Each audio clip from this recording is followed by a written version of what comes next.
आपके बाद श्री विजय सरदाना, माननीय सुप्रीम कोर्ट में एक प्रतिष्ठित वकील हैं जो तकनीकी वैधानिक मामलों, खाद्य, कृषि रसायनों और जैव प्रौद्योगिकी में विशेषज्ञता रखते हैं। 20 से अधिक वर्षों के अनुभव के साथ आप विभिन्न बोर्डों पर स्वतंत्र निदेशक के रूप में कार्य कर चुके हैं। बहुत बहुत स्वागत आपका मंच पर श्री विजय सरदाना। Thank you.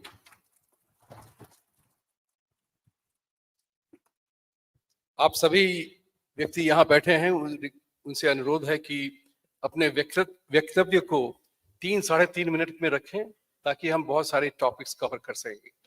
तो मैं एक किताब की चर्चा की थी मैंने पहले सत्र में, विक्टर डेविड हैंसन की किताब थी। उसमें एक सेंटेंस मुझे बहुत पसंद आया और इसकी चर्चा मैं आपसे करूंगा। तो उसमें ऐसा है कि लिखा है कि naivete, hubris, flawed assessment of relative strengths and weakness, loss of determination, new military technologies and tactics, totalitarian ideologies, and a retreat to fantasy can all explain why these usually rare catastrophic events nevertheless keep recurring. From the destruction of Inca Empire to the end of the Cherokee Nation, and then I am adding mine, to the genocide of Kashmiri Pandits in Kashmir, the humiliation of Dogras, the insult of Hindus. तो विजय जी, इस पे आपके comment जानना चाहूंगा मैं कि इस चीज को जो हमारा हो रहा है हिंदुइज्म के लिए, सनातनी के लिए, इसके लिए हम कैसे लड़ें? पूर्व पक्ष शत्रुबोध हमें करना है। विष्णु जैन जी ने यहाँ इसी कुर्सी पे बैठे हुए कहा था कि हमको लड़ने के लिए, युद्ध के लिए युद्धग्रस्त होना पड़ेगा। आपकी बात। धन्यवाद सर, बहुत इंपॉर्टेंट मुद्दा है और सभी उपस्थित श्रोताओं को मेरा प्रणाम और साथ में पैनलिस्ट को भी। देखिए सर, सबसे इंपॉर्टेंट बात क्या होती है, हमें जिंदगी की बेसिक्स को समझना होगा। चाहे हम राजनीति की बात करें, चाहे हम युद्ध की बात करें, चाहे हम आज व्यापार की बात करें। मैं हमेशा अपने जो बिजनेस में दोस्त हैं उनको मैं एक ही चीज बोलता हूं, बिजनेस में हर आदमी पैसा नहीं कमाता है, सिर्फ वही आदमी कमाता है जिसके पास बार्गेनिंग पावर होती है, बाकी सिर्फ मेहनत करते हैं। और जब आपके पास बार्गेनिंग पावर नहीं है और आप ये उम्मीद कर रहे हो कि कोई आपको दे दे, तो पूरी दुनिया तो सेल्फ इंटरेस्ट पे काम करती है। कौन अपने पड़ोसी के घर में जाके कहता है यार तेरी शर्ट फट गई, तू ले ले, मैं देता हूं। आपके बच्चे को आपको सुंदर दिखाना है तो आप उसके लिए 4 नए कपड़े लाएंगे, पड़ोसी को नहीं देंगे। दुनिया के कुछ उसूल हैं, वो बहुत सिंपल है, कॉमन सेंस पे दुनिया चलती है, इसको कॉम्प्लिकेटेड बनाने की जरूरत नहीं है। जो सवाल आपने कहा उसमें जो भी आदमी स्पोर्ट्समैन है वो ये समझता है कि अगर आप चेस खेलने बैठे हैं या आप फुटबॉल खेलने उतरे हैं या क्रिकेट खेलने उतरे हैं, तो उतरे किस लिए मैदान में? टाइम वेस्ट करने के लिए तो आप खिलाड़ी नहीं है, आप टाइम पास कर रहे हैं। और अगर आप जीतने के लिए उतरे हैं तो आपके पास वो स्किल सेट होना चाहिए जिसके लिए आप जीतने के लिए उतरे हैं। अब कौन सा खेल कैसे खेला जाएगा, हर खेल के अपने नियम हैं, और अगर आप उन नियमों को तोड़ते हैं तो फिर आप ये कहते हैं यार ये फाउल है। और दूसरी बात ये होती है कि वक्त के साथ साथ आप उन खेल के नियमों को बदलते भी हैं, क्योंकि आपको लगता है ना इस खेल को और इंटरेस्टिंग बनाना है, और हो सकता है कि जो पावरफुल लॉबी है वो ये चाहे कि खेल ऐसे में डिजाइन करूं कि हमेशा मैं ही जीतूं। और उसका क्लासिक एग्जाम्पल है जब हम जियो पॉलिटिक्स, जियो इकोनॉमी की बात करते हैं। अब दुनिया के जितने भी इंडेक्सेस हैं, मैं आपको ये बैकग्राउंड इसलिए दे रहा हूं ताकि आप कंफ्यूज ना हो कि लोग कौन क्यों कहां कैसे बोल रहे हैं। कोई मुश्किल नहीं है, बहुत कॉमन सेंस पे है सब कुछ। आप ह्यूमन डेवलपमेंट इंडेक्स उठा के देख लीजिए, उसमें जितने भी करीब 38 पैरामीटर हैं वो सब वो चीजें हैं जो बाजार में मिलती हैं। आपके पास एजुकेशन है या नहीं, बिजली है या नहीं, घर में व्हाइट गुड्स है या नहीं, गाड़ी है या नहीं, सड़क है या नहीं, पानी है या नहीं, पैसे तो सब मिल जाता है। उसमें कहीं पे भी इंटेलेक्चुअल कंपोनेंट नहीं है ह्यूमन डेवलपमेंट इंडेक्स में। तो जिन देशों के पास ये सबसे ज्यादा है वो सबसे ज्यादा समृद्ध है, और हम कहते हैं यार देखो that is a role model for us. हम ये भूल जाते हैं कि उन्हीं देशों में सबसे ज्यादा जो चैलेंज है वो डिप्रेशन और मेंटल हेल्थ का है। और वो पैरामीटर है ही नहीं। दुनिया में आपको एक पैरामीटर नहीं मिलेगा, एक इंडेक्स नहीं मिलेगा which says the highest polluting country of the world per capita basis, क्योंकि उसमें सारे वेस्टर्न कंट्रीज का नाम ऊपर आएगा, इसलिए ना वो पैरामीटर बनाया ही नहीं, क्योंकि उसमें हम पीछे देखेंगे। हो सकता है गरीब देश भूटान जैसे देश नंबर 1 दिखें। तो मैं डिसाइन करूंगा वही रूल जो मेरे को सूट करता है, और फिर हम वहां खड़े होकर रोने लगते हैं कि यार ये क्या हो गया। और हमें लोग क्यों नहीं सुनते? कारण बहुत सिंपल है, कानून वही बनाता है जो शक्तिशाली होता है, जिसमें दम होता है। भारत को अगर अपनी स्थिति को लेना है, चाहे हम जियो पॉलिटिक्स की बात करें, जियो इकोनॉमी की बात करें, जियो स्ट्रेटेजी की बात करें, जब तक आप इंटरनली सामर्थ्य नहीं होंगे, आप दुनिया में सब कटोरा लेके घूमिए, कुछ नहीं होगा। लोग आपको बुलाएंगे आपके पास, क्योंकि सबसे बड़ा बाजार है, 145 करोड़ लोग हैं, ये बाजार मुझे चाहिए, इसलिए मैं आपके हर नेता का स्वागत करूंगा।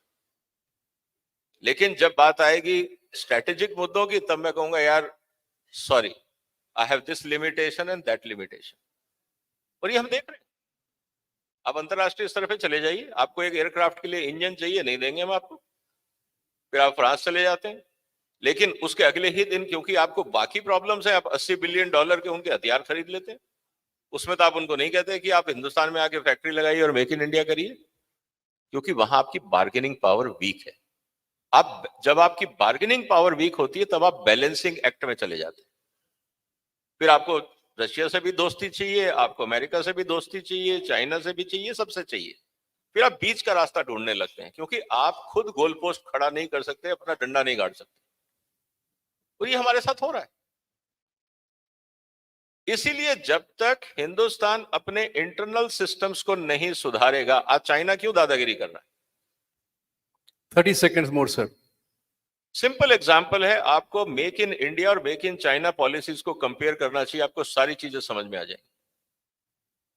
चाइना ने एक डिसीजन ले लिया कि 2027 के बाद हम कोई भी विदेशी सॉफ्टवेयर इस्तेमाल नहीं करेंगे। हिंदुस्तान कर सकता है? आप बगैर माइक्रोसॉफ्ट, बगैर गूगल के हिल नहीं सकते, और फिर कहते हैं हम आत्मनिर्भर बनेंगे। कहने का मतलब यह है कि हमें इंटरनल पहले अपने आप को देखना होगा। हमको कहीं ना कहीं ये गलतफहमी हो गई है कि हम आज भी उतने ही क्षमता वाले हैं जो हम में भी 1000 साल या 1500 साल पहले थे। उस समय हम थे दुनिया की सबसे बड़ी ताकत, क्योंकि हम दुनिया में इंटेलेक्चुअली सबसे आगे थे। क्योंकि आज हम नहीं हैं, इसलिए हमारे साथ प्रॉब्लम्स है। तो सबसे बड़ी प्रॉब्लम हमारी ये है, इंटरनली जब तक हमारे यहाँ भ्रष्टाचार, कामचोरी, टाइम पास चलता है, क्वालिटी पे ध्यान नहीं देंगे, ये प्रॉब्लम्स रहेंगी। और लास्ट लाइन में कहना चाहूंगा, व्हाट इज स्वदेशी? एक हफ्ते पहले मैं एक आरएसएस की इंपॉर्टेंट मीटिंग में था, उन्होंने कहा कि स्वदेशी इंपॉर्टेंट है। क्वालिटी स्टैंडर्ड क्या है स्वदेशी का? कोई भी कूड़ा कचरा मिलावट का माल स्वदेशी के नाम से बिकेगा, हम खाएंगे? क्यों खाएंगे हम? हिंदुस्तान का मतलब ये थोड़ी है कि स्वदेशी है और आप हमारे साथ कुछ भी खिलवाड़ करोगे। हमें आत्मनिर्भर बनने के लिए आत्मचिंतन करना होगा, अपने आप को सुधारना। धन्यवाद। Thank you, thank you, thank you.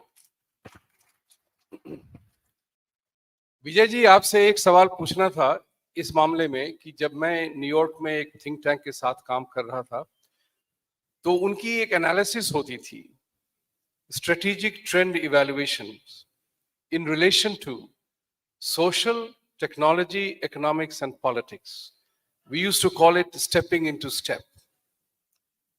And उसका ये हमारा ये सिलसिला था कि हर एक चीज जो भी हो, 4 टॉप एलिमेंट्स हैं, social, technology, economics and politics, इन सब का एक दूसरे पे असर पड़ता है और उसका प्रभाव पड़ता है। तो विजय जी, मैं आपसे ये पूछना चाहूंगा कि हमारे आत्मनिर्भर के दिशा में पढ़ने में कौन सी चीज है ऐसी इन चारों मामलों में जो आप समझते हैं कि सबसे बड़ा चैलेंज होगा हमारे लिए? बहुत अच्छा सवाल है विभूति जी। देखिए, सबसे इंपॉर्टेंट इशू मैं आपके सामने जो हम लोगों ने एक्सपीरियंस किया है और आप हम सब ने किया है, उसको अगर ध्यान में रखें तो आगे का रास्ता बहुत क्लियर है। जब भी बात आती है टेक्नोलॉजी की, इशू समाज में 2 ही चर्चाएं होती हैं, शुड वी एडॉप्ट और शुड वी रेजिस्ट। हमें लगता है कि हम इनकॉम्पिटेंट हैं, हम लड़ नहीं पाएंगे, तो हम एक प्लान करते हैं कि how to resist it. Bharat के एक मुख्यमंत्री ने कहा था मैं अपने राज्य में कंप्यूटर नहीं आने दूं। अब वो आज अगर कोई बोले कि आप कंप्यूटर नहीं आने देंगे, आपको क्या लगेगा कि वो कितना मूर्ख आदमी था जो हमारा मुख्यमंत्री था, क्योंकि आज उसके परिवार में उसके बच्चे वही इस्तेमाल कर रहे हैं और मना नहीं कर पाए वो। देखिए, आपको थोड़ा सा इतिहास पे जाना पड़ेगा और हम 1 मिनट में उसको समझ लेंगे। कोई रॉकेट साइंस नहीं है, इसलिए बहुत सिंपल पॉइंट पे मैं आपको बता रहा हूं।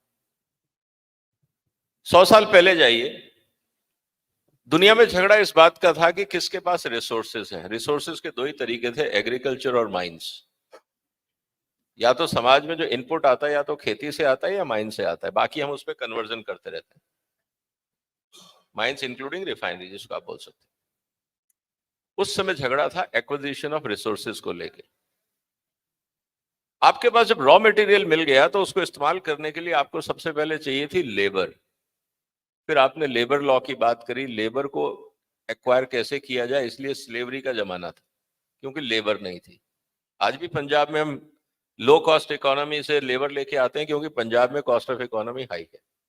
हम इमिग्रेंट करके अमेरिका क्यों जाते हैं? हम लेबर सप्लाई तो कर रहे हैं, स्किल्ड लेबर। उसके बाद जब आपका लेबर हो गई, रॉ मटेरियल हो गया, अब आपको चाहिए था कि मुझे अगर एक्सपेंशन करना है तो यू स्टार्टेड लुकिंग इट किया, मेरे को ज्यादा माल खरीदना है तो मेरे को क्या चाहिए? मेरे को चाहिए पैसा। Then you started thinking of money management. लेकिन पैसा भी आ गया, मुझे ग्लोबल में या अपने बिजनेस को अपग्रेड करना है, लेबर काम नहीं कर पा रही है। Then I looked into machines and technologies कि यार मेरी रफ्तार बढ़ाने के लिए मुझे मशीन चाहिए, क्योंकि अभी मैं दिन में 100 डब्बे बना रहा हूं, मैं 1000 कैसे बनाऊं? आदमी तो बना नहीं पा रहा। Started focusing on machines. जब आप मशीन्स तक आ गए तब आपको लगा कि यार मेरे अपने शहर में तो गुजारा नहीं हो रहा, मैं दुनिया में कैसे जाऊं? Then you started focusing on connecting with other side of the world. You started with communication technologies और उसका अल्टीमेट आउटकम लेके आए हम इंटरनेट को लेके। What is the role of internet? Besides wasting time on social media is basically connectivity. आज वो technology हर एक के पास है। आप दुनिया के गरीब से गरीब देश में चले जाइए, अमीर से अमीर में चले जाइए, वो टेक्नोलॉजी सबके पास है। मतलब लेवल प्लेइंग फील्ड हो गया। अब ग्रोथ कौन करेगा? जब ये सारी चीजें सबके पास पहुंच गई, सिर्फ बात इतनी थी कि किसी के पास पैसा कम था, उसने कम सोफिस्टिकेटेड ली, किसी ने ज्यादा सोफिस्टिकेटेड ली। The next growth cycle is innovation. अगर आप इनोवेटिव नहीं हैं, you are only in commodity business. और कमोडिटी बिजनेस, चाहे आप उसको प्लास्टिक बोलो, चाहे बाल्टी बोलो, चाहे जूता बोलो, अगर आपके अंदर पॉइंट ऑफ डिफरेंशिएशन नहीं है तो किलो के भाव पे धंधा होता है।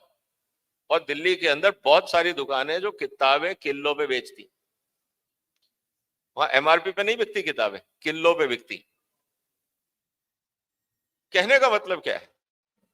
हम किलो वाली इकोनॉमी पे जा रहे हैं या आइटम वाली इकोनॉमी पे जा रहे हैं, पीस वाइज इकोनॉमी पे जा रहे हैं? ये हमको सोचना होगा। और वो डिफरेंशिएशन आएगा बिकॉज ऑफ इनोवेशन, और innovation is 100% activity of A brain power. इसका मतलब जब तक ह्यूमन कैपिटल पे आप लोग ध्यान नहीं देंगे एज ए समाज, तब तक फ्यूचर नहीं है। Technology is a tool, it is not deciding factor.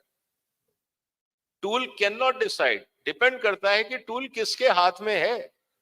मेरे हाथ में मोबाइल है, मैं गॉसिप देख रहा हूं। मेरे हाथ में टूल है, मैं स्ट्रेटेजिक डॉक्यूमेंट देख रहा हूं। मेरे हाथ में टूल है, I can do business transaction, I can do share market transaction. Tool is same. Tool के साथ टाइम यूटिलाइजेशन को अगर आप जोड़ते हैं तो आपको पता लगता है कि आपका फ्यूचर किधर है। इस बात को हमें समझना होगा। और एक चीज जो समझने की है कि हम कभी माइक क्लोज करिए। कभी कभी जो इशू हम लोग अक्सर बात कर लेते हैं कि we will resist, crypto currency को रोक पाए? ना आपके आरबीआई के बस की बात है, ना गवर्नमेंट ऑफ इंडिया के बस की बात है। किसके बस की बात है? सारे 2 नंबर के ट्रांजैक्शन क्रिप्टो करेंसी में हो रहे हैं, पूरी दुनिया परेशान है। किसने बाईपास किया? पूरे आपके एडमिनिस्ट्रेशन कॉर्टेक्ट को, आपके कॉन्स्टिट्यूशन को, आपके पुलिस विजय को। जी 30 seconds now. Technology. So this is such a powerful tool. अब ये हमको सोचना है। Should we learn the skill to use the tool, or we resist the tool just because we are incompetent, we cannot handle the tool?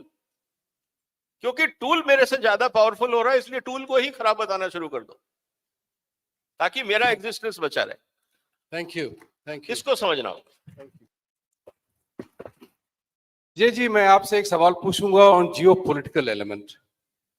Democracy की सबसे बड़ी strength है freedom. America में एक स्टेट है न्यू हैम्पशायर जिसका state slogan है live free और डाई। और मुझे किसी ने कहा if that is the case I live you die. Freedom has become in my opinion as the fault line of democracy, and that is being used, abused, misused against our process, our way of life. बहुत सारे लोग इसी बात की चर्चा करते हैं। तो मैं आपसे अनुरोध करूंगा in the next 3.5 minutes, how do we not let anyone abuse freedom against us? हमारा ही टूल हमारे against क्यों हो जाता है? विभूति जी, देखिए सबसे इंपॉर्टेंट बात है कि आपकी सोच क्या है। You are what you think, you are what you eat. आपकी हेल्थ उस पर डिपेंड करती है, आपकी सोच। अगर आपको अपनी डेमोक्रेसी को स्ट्रेंथन करना है, जैसे मैंने कहा कि भाई दुनिया में जो शक्तिशाली होता है ना, वो हमेशा फ्री होता है। आप कितने भी काम बना लो, वो उसके ऊपर निकल जाता है। हिंदुस्तान में देख लो कौन कौन से ऐसे लोग हैं जो डेमोक्रेसी को फॉलो करते हैं, जिसके पास ताकत है।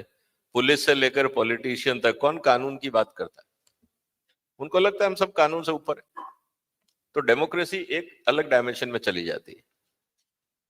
लेकिन अगर हम वास्तव में हिंदुस्तान में या समाज में डेमोक्रेसी की बात कर रहे हैं, तो खासकर सनातनियों से मेरा एक निवेदन है, देश के हर नागरिक से, और खासकर सनातन धर्म के अनुयायियों से जो चाहते हैं कि यह देश डेमोक्रेटिक रहे और पावरफुल बने, आपको अपनी वोकेबुलरी में सिर्फ एक शब्द बदलना होगा। हम लोग अपने बच्चों को क्या बोलते हैं? बेटा क्या बनोगे? उस शब्द को बदल दीजिए कि बेटा क्या बनाओगे। जब आप बनाने निकलोगे तो आपको इनोवेशन चाहिए, आपको टेक्नोलॉजी चाहिए, आपको सामर्थ्य चाहिए, आपको मैनेजमेंट स्किल चाहिए, क्योंकि अब आप बनाने निकले हो, आप नौकरी करने नहीं निकले हो, कुछ निर्माण करने निकले हो। जिस दिन आपने अपने बच्चों को, अपने एम्प्लॉयज को, अपने कलीग्स को ये सिर्फ एक शब्द पूछो, बेटा आज क्या बनाने का विचार है। हम लोग, बच्चा स्कूल जाता है, कॉलेज जाता है, हम कहते हैं यार क्या बनोगे, डॉक्टर बनोगे, इंजीनियर बनोगे। मतलब कुल मिला के कहां नौकरी ढूंढ रहे हो यार, इतनी सी बात बता दो। जिस दिन ये पूछ लोगे बच्चों से कि क्या बनाओगे, और वो बोलेगा मैं कार बनाऊंगा, हवाई जहाज बनाऊंगा, बंदूक बनाऊंगा, जूता बनाऊंगा, आप इकोनॉमिक एम्पावरमेंट की तरफ बढ़ गए। उस एम्पावरमेंट को बढ़ाने के लिए आपने अपनी सोच को बदलना ही होगा, क्योंकि नौकरी वाला नहीं बनाता है, वो अलग सोच का आदमी बनाता है। और जब वो बनाएगा तो जितनी भी हम डेमोक्रेसी की बात कर रहे हैं, वो अपने आसपास संसाधनों की बात करेगा, क्योंकि हर आदमी जब बनाने निकला है, he will start respecting everyone else. That is what democracy is. जिसको आप फ्रीडम बोलते हो, फ्रीडम का मतलब एनक्रोचमेंट नहीं होता है, सपोर्ट होता है। अगर मैं फ्री हूं तो मेरा पड़ोसी भी फ्री होगा ना, और हम मिलके ही तो आगे बढ़ रहे हैं। तो जब तक सोच नहीं बदलेगी, challenge is never resources, it is a mindset. जब तक हम एज ए समाज अपनी सोच नहीं बदलेंगे, तो फिर यही होगा कि सर कानून खराब है। अरे कानून बनाया किसने? किसी ब्यूरोक्रेट और किसी पार्लियामेंट में बैठे हुए पॉलिटिशियन ने बनाया ना। वो गंदा कानून क्यों बना? क्योंकि सोच गंदी थी। अगर सोच बदल जाएगी तो कानून बदल जाएगा। कोई रोक रहा है हिंदुस्तान के किसी भी कानून को बदलने के लिए? क्योंकि कानून बनाने वालों की सोच सही नहीं है, इसलिए कानून सही नहीं है। तो सोच बदलोगे, कानून बदल जाएगा। कानून बदल जाएगा तो डेमोक्रेसी में चाहिए कि आपको फ्रीडम टू एक्सप्लोर। जब हर आदमी अपने आप में क्षमताशाली है, हर आदमी भगवान का अंश है, यही तो मानते हैं हम सनातन में, तो एक दूसरे पे एनक्रोचमेंट का कोई मतलब ही नहीं है। एक दूसरे को रेस्पेक्ट ही करेंगे ना। और जब हम एक दूसरे को रेस्पेक्ट कर रहे हैं तो वही तो डेमोक्रेसी है। तो मेरा सिर्फ एक निवेदन है, एक ही लाइन का शब्द है कि आज से हम क्या बनोगे की जगह अगर हम ये बात करने लग जाएं समाज में कि क्या बनाओगे, और ये सोच लें कि जो बनाने आ रहा है, पड़ोसी भी बना रहा है, तो उसके साथ कोऑपरेट करो ताकि वो भी जल्दी बना सके और वो आपको कोऑपरेट करेगा कि ताकि आप भी जल्दी बना सको। तो सब बदल जाएगा, देश बदल जाएगा। और खराब कानून और खराब लोग, ये हमारे पॉलिसी मेकर्स और पॉलिटिशियन सिस्टम्स की मानसिकता है। क्या वो आज चाहे तो कल मोदी जी का कानून नहीं बदल सकते जो देश के बीच में आ रहा है, देश की तरक्की के बीच में आ रहा है? मुश्किल है क्या? और जो उसका विरोध करे सुधार का, उसकी मानसिकता आपको समझ में आ जाएगी कि ये पॉलिटिशियन क्यों विरोध कर रहा है कि समाज में सुधार ना हो। वो उसकी मानसिकता है। मुश्किल नहीं है, नियत होनी चाहिए।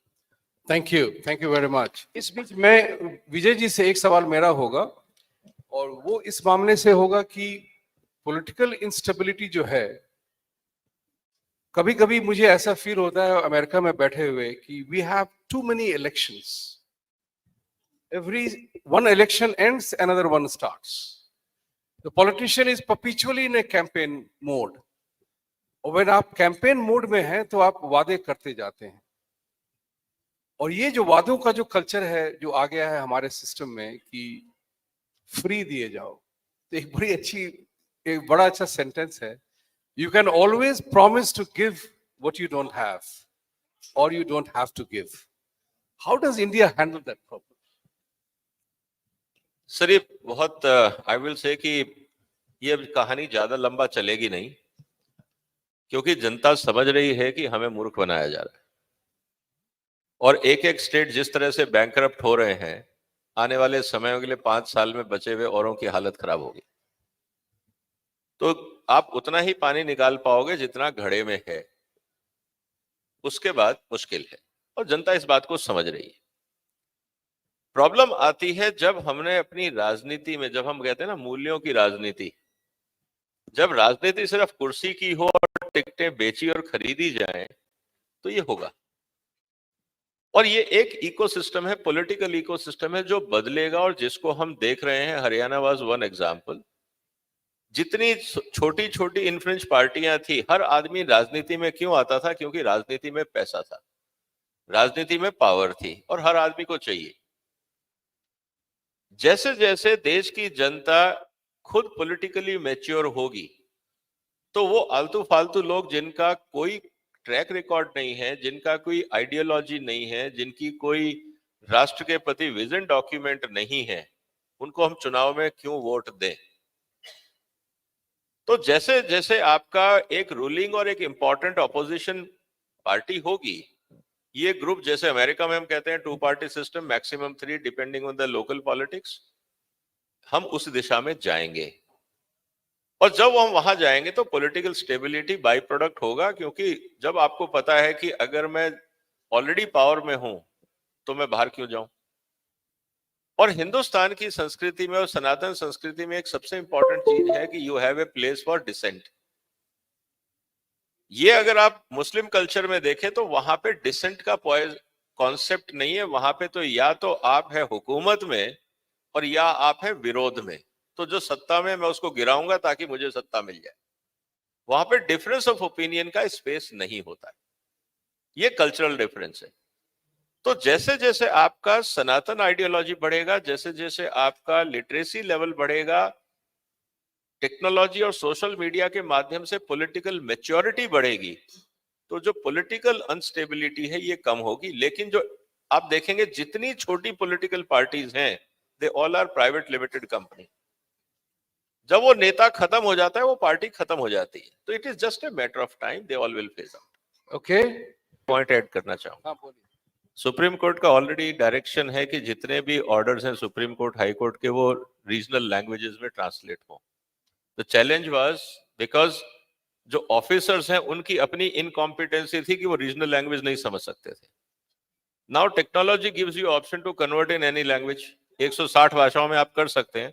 सो it is just a policy decision. It can be filed in any language as long as the examiner can understand. And if Kannada can be converted into English, so I should be allowed to file in Kannada and examiner can read in English as per his choice. So it is feasible and possible and doable. Thank you. Promotion, geopolitics redefined, punctured truths and glamorized lies second. एक एक chapter इसमें contribute किया है। तो ये जो geopolitical impact है, इस किताब को पढ़ेंगे तो आपके 12 व्यक्तियों के विचार मिलेंगे। इसमें मेरा विचार, अंकित जी ने लिखा है डी डॉलराइजेशन पर, इकोनॉमिक्स पर। मैंने इस पे चुना था religion as practised is the